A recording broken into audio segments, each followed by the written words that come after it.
everyone, welcome back to the Squatting Saffron and welcome to my next chapter of my nutritional series. I know that this has been long overdue, but I have been personally very busy, but I am here with you with a video and I'm talking about nutrition, so we're going to keep on with the series. And today is going to be about protein. So protein is a little bit different. One of its importance is that it prolongs hunger, and that is because it takes 3 to 4 hours to actually digest protein. So people who are wanting to lose weight faster or want to lose weight in general, they should actually optimize a lot more protein, and that will help them snack less. We all know that protein helps build muscle. Protein has amino acids in there that help to repair the damaged muscle or the damaged tissue of the muscle that we have put stress on when we're at the gym. So when we get out, there's like they're microscopic tears. You can't really see them physically, but in your muscle, when it works, it just gets torn. So protein is there to bind the torn particles in your muscle, and then in result it makes it bigger with adequate amount of rest and protein. So when I talk about amino acids, there are 2 types of amino acids that are worth noting. There are your EAAs and your BCAAs. I'm sure you guys have heard of this a lot. You've heard of them, but you kind of don't know or know what the difference is. I know that's how I was. So EAAs are your essential amino acids, and then your BCAAs are your branded chain amino acids. EAAs are your essential amino acids. So just like the word says, essential, those are the ones that you need in your body. Now, if you do have a high protein diet, individuals that already do and they meet their protein goal, they really don't need to take EAAs. EAAs is best suited for those who are like on a plant-based diet or are vegan, maybe vegetarian, that they can't get all of their BCAAs, all their amino acids really, in just the food source that they have, so they kind of have to supplement those. Okay, so those who are in a special diet or those whose protein content is already low, they can benefit from EAAs, and that helps. BCAAs are your branded chain amino acids. So if you already benefit or you do have a high protein diet, you could take BCAAs, and that helps in muscle soreness and it helps you recover much faster. I know that I usually have started to take BCAAs because I am increasing my volume at the gym and progressive overload. So throughout Friday, I'm not dragging my feet at the gym, and I just don't want to go. It helps me finish out my week pretty strong. So unlike essential amino acids that you'll probably find in a high protein diet, BCAAs are the ones that we have to take physically from mouth. So you actually have to supplement those, and they come in a variety of forms. So if you like taking the pills, you can take the pills. You have the ones that are in a powder form, and they have like usually 20-30 servings. It's just like a pre-workout, and there's so many brands, so many flavors, and it's so outrageous. So do your research on that and see which flavor that you actually like. But essentially they're gonna do the same thing regardless of the brand. It's just up to you and on what flavor and brand that you want to go with. So there are 9 essential amino acids, but the cool thing about BCAAs, and why I say that you have to supplement those, is because there are 3 amino acids that are not found in the food that we eat. So we have to supplement those, and that includes isoleucine, leucine, and valine. Hope I said that right, but those are the 3. So 9, and then it has 3 more, so it has actually 12 amino acids, unlike just your EAAs that has only 9. When looking for BCAAs and EAAs, obviously choose a flavor that you really like, but also make sure that it has at least 5 grams or more, usually has 5 of the essential amino acids. So in your nutrition label, that is a key thing to look at when you're purchasing them. So there has been a talk in the fitness industry that you can supplement one of the amino acids by itself, and that is usually leucine. People have supplemented just the leucine pills in their diet. Now, leucine itself will not help you build muscle. And if you combine leucine with a high protein diet, that's what's going to build muscle, or as we like to call it, hypertrophy. So you will probably hear that word a lot, and I'll probably be saying hypertrophy a lot, which just means building muscle mass. So I'm gonna go back and repeat what I said earlier in the video just to clarify a little bit more about hypertrophy and why I'm talking about microscopic tears. So when we go into the gym and we work out, we create stress to our muscle. Our muscles actually tear microscopically. So to mend the tear, scientifically, somehow, miraculously, when you have a high protein diet and BCAAs and an adequate amount of rest, the muscles and the amino acids build again. So it's all teared and then it's building again. So in result, when that happens over a long period of time and you supplement and rest and everything, your muscle gets bigger.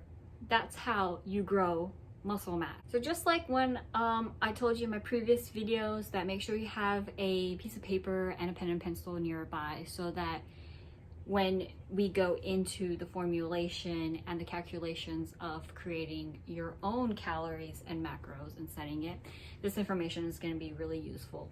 So I want you to write on your piece of paper that there are, in 1 gram of protein, there are 4 calories. Again, in 1 gram of protein, there are 4 calories. Now, when we talk about setting up how much protein you need, people typically, and usually this is how I set up my protein, is I go from anywhere from 0.8 to 1.0 gram per lb, okay, so per body weight.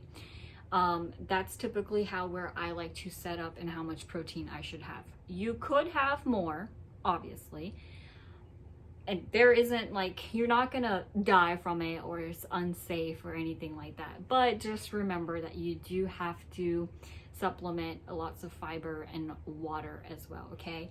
So if you do have insensitivities to anything, just stop taking it, you know, and just lower your protein, but you can go higher than your body weight.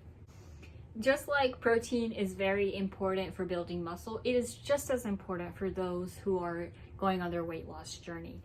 When we lose weight, we lose both muscle and fat. So to strengthen our bones and make our bones stronger, and to lose weight and to keep it off, is a good way to incorporate lots of protein.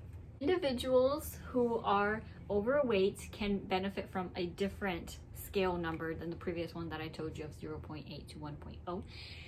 Individuals who are obese can benefit from making their goal anywhere from 0.8 grams to 2.2 grams per body weight. And obviously, to lose weight and to keep it off, having that adequate amount of protein from 0.8 to 2.2, and having regular resistance training at least 3 to 4 times a week if they resistance train, which is basically you're lifting, weightlifting. If you're weightlifting and having that adequate amount of protein, you'll be very successful to keep that weight off. For my older folks out there that are aged from 65 to plus, they can benefit from setting their protein goal from anywhere from 0.9 to 1.6 grams per body weight. One thing that is worth noting about protein, and it's just the same with like carbs, you have complex carbs and simple carbs. Protein, you also have complete protein and incomplete protein. Incomplete protein is usually protein that is from plants, with the exception of soy. So soy is considered as a complete protein when we talk about plant-wise, but incomplete protein is usually just from the plants and beans and like tofu and stuff like that. Complete proteins are proteins that is animal. Basically everything, any meat, any protein that is animal based, that's usually a complete protein. Now, to make an incomplete protein to a complete protein, because we want to We want to make sure everyone finds somebody. To make the incomplete complete, what you have to do is, so suppose that you have beans or you have tofu, supplement that with like some adequate amount of carbs, so like rice or some bread. If you are Indian and you're watching this, or Asian, and you don't eat, you know, beans or tofu and stuff like that, to put it simply, if you have like dal, because dal has a lot of protein in it, which is lentils, by the way.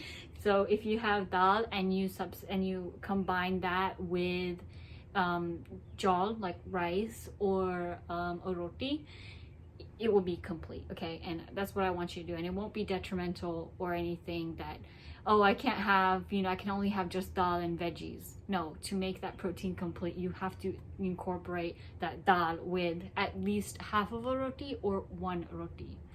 It's not going to be in the end of the world if you eat a roti. So one thing that I actually discovered, and I discovered this pretty recently, I was eating Greek yogurt and I was looking at the nutrition label.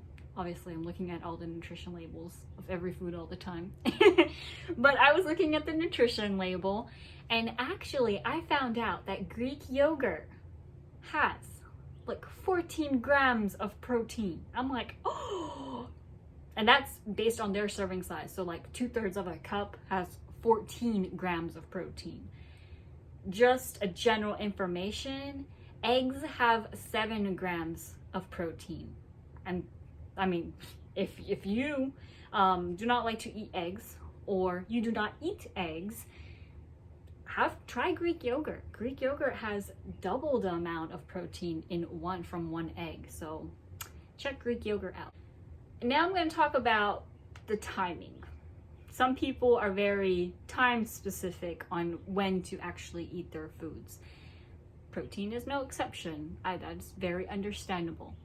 A lot of people, after they work out, go ahead and have a protein shake.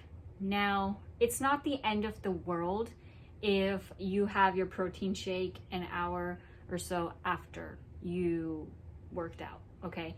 Generally, if you do not have a high protein diet throughout the day and it's pretty low, individuals like that can benefit from immediate protein, okay? But generally, it is okay to consume your protein 45 minutes to an hour after you've worked out. And you know, sometimes I have it like 2 hours after I've worked out. But right after you work out, it's good to refuel your body, and I like to refuel it with some carbs. Before we go, I want you to remember that you do not want to be in a catabolic state with your body when we are talking about reaching your fitness goals in terms of nutrition. Catabolic state means you're wasting muscle. So that usually happens when you don't rest enough, and it definitely happens when you don't eat enough protein. So either supplement your protein from food, or with supplements like whey, isolate, casein, whatever source of protein that you generally go with. Don't ruin your hard work. Well, that wraps up the chapter for protein. I know this is a pretty long one, very important one though, but it's pretty long. I hope that you learned something new, and I hope that you have taken notes, because when we move on to calculating your macros and calories, this information is going to come very, very handy, or you can always rewatch it. Anyways, I hope that you guys like this video, and don't forget, as always, to like, share, and subscribe, and I will see you in my next video. Bye, and take care.